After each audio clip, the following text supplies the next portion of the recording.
of us lives dependent and bound by our individual knowledge and our awareness. All that is what we call reality.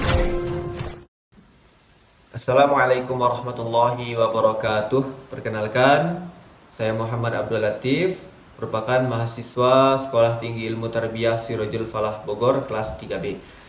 Pada kesempatan kali ini dalam rangka tugas mata kuliah filsafat, maka saya akan menyampaikan tentang filsafat menurut Al-Ghazali. Sebelum itu akan saya sampaikan terlebih dahulu biografi singkat Al-Ghazali. Nama lengkap beliau Abu Hamid Muhammad Ibnu Muhammad Al-Ghazali Al-Tusi.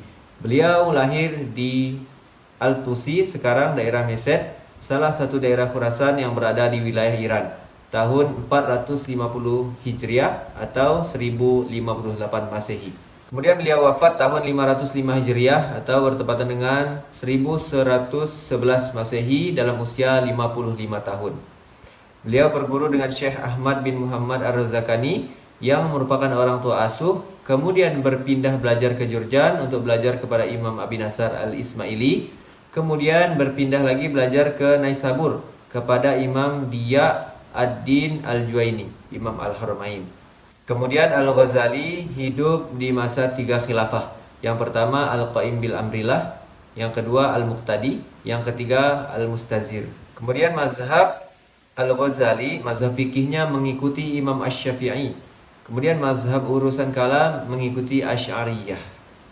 Kemudian kita masuk kepada filsafat menurut Al-Ghazali.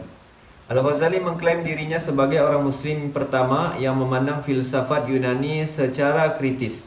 Ia menulis bantahan terhadap para filosof di sela-sela mengajar sebagai profesor hukum di Universitas Nizamiyah Baghdad. Dengan mahasiswa sebanyak 300 orang, memerlukan waktu kurang dari 2 tahun untuk belajar filsafat secara utuh dan 1 tahun tambahan untuk merefleksikannya. Dalam kitab Al-Munqiz, Al-Ghazali mengemukakan tipologi filosof. Di antaranya yang pertama, materialis, yaitu kelompok yang menolak eksistensi Tuhan. Bagi kelompok ini, alam semesta terbentuk dengan sendirinya tanpa ada campur tangan yang maha kuasa. Yang kedua adalah naturalis atau biyun. Mereka mengakui Tuhan tapi menolak kehidupan setelah kematian. Yang ketiga teis, disebut al-ilahiyun, yaitu golongan yang percaya pada Tuhan tapi alam pikirnya masih mengandung kesesatan seperti Sokrates, Plato, Aristoteles. Begitu pula dengan Al-Kindi, Al-Farabi, dan Ibnu Sina. Kemudian Al-Ghazali menguraikan cabang-cabang ilmu filsafat. Di antaranya yang pertama adalah matematika. Kelompok pertama ini menganggap bahwa semua pernyataan para filosof pasti benar, sebagaimana kepastian hitungan-hitungan matematika. Kemudian yang kedua adalah logika, mantiqiyah.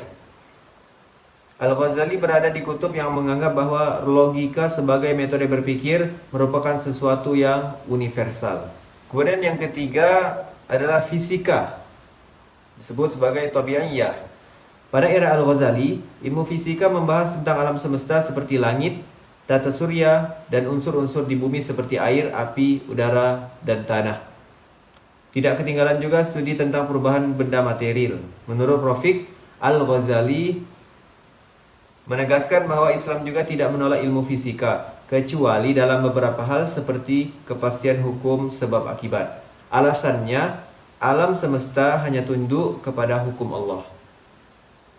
Kemudian yang keempat adalah metafisika, disebut sebagai ilahiyah.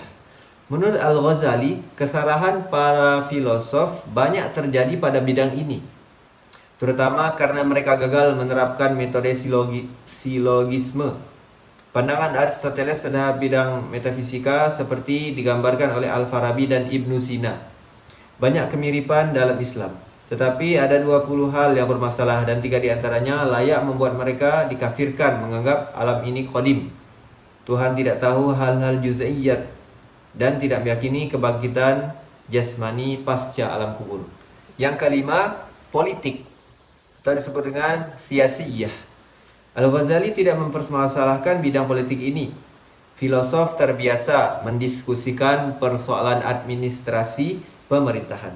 Mereka juga sering mengutip pandangan dari kitab suci sebagai tumpuan dasar. Kemudian yang keenam, yang terakhir adalah etika, disebut sebagai khulqiyah. Pada bidang ini, Al-Ghazali mengatakan bahwa para filosof banyak mengutip ide-ide sufi yang kemudian dikembangkan sendiri menjadi filsafat etika sebagai campuran dari sufisme. Filsafat etika telah menyebabkan kemunculan sikap negatif pada dua kelompok sekaligus.